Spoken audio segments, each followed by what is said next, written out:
I just spent like 15 minutes talking to the camera. It wasn't until afterwards I realized my entire face was black, so I have to redo the whole thing.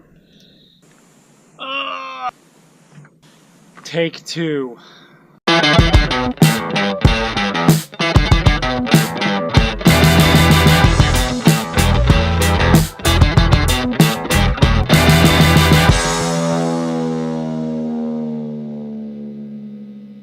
Okay, so because we've already done a lot of work to the car that I didn't really have time to get footage of or explain what was going on while we were doing it, I'm just going to kind of bring you guys up to speed onto what we've done so far and what we're going to be doing over the next couple of weeks to get the car Pan Am trip ready. Here we go. Again, the first thing we did when we bought the car was we decided to purchase a long block remanufactured engine and replace the engine that was in the vehicle. There was 208,000 miles on it.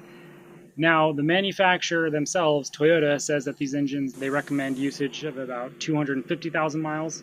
So we still could have probably used the engine, or used the engine as it was, and we would have been fine, especially with the history and the reliability of these vehicles.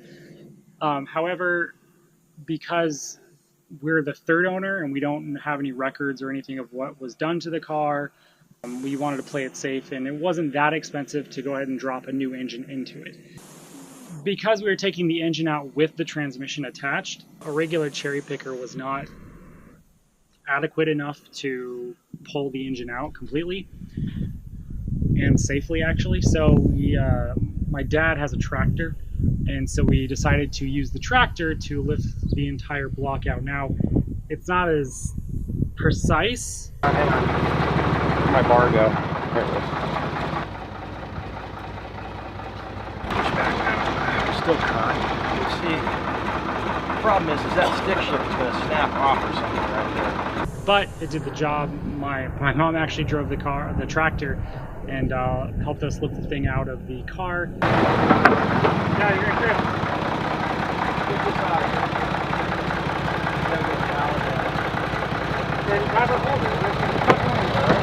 That right there?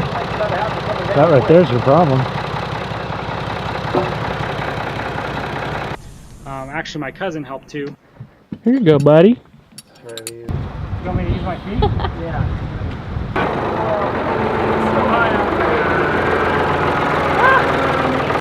So as many hands as possible was really nice to have, especially for like holding things, pushing things back in, and then when it was all said and done, plugging everything back in and making sure it all ran well. Ready? Oh, he's got the engine. Oh god. Here we go. It'll probably be. This is so like nerve-wracking. It'll happen.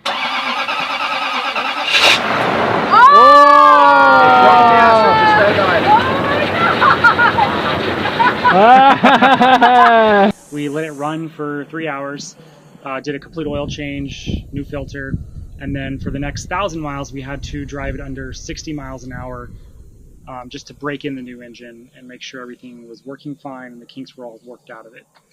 I've probably put, after the initial 1,000 miles, probably put an additional 2,000 miles on it already, just driving back and forth.